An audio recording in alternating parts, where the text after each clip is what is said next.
Ay Ramazan orada yazır ki, var dövlət əsiri olmamışam mən.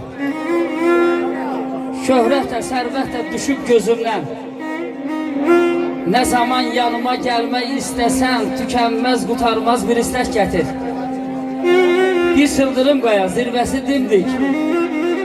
Taşının üstünde xınalı kəklik.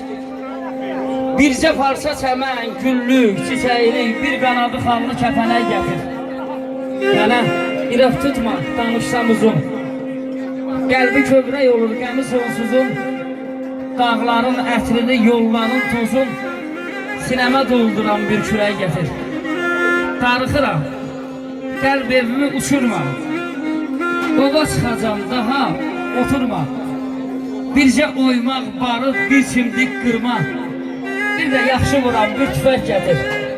Daha seçəndirəm qaranı ağdan. Köllümün bülbülü uçub qulaqdan. Əmmin ayağı dayan torpaqdan.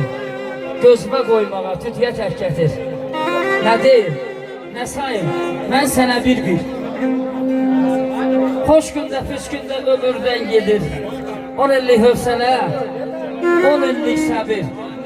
Ay oğlum, bir qədər nə dözəm, bir ürək gətir. Allah elimizə, cəmaatımıza rəbb göstərməsin, həmişə belə gözəl günlərdə olasınız.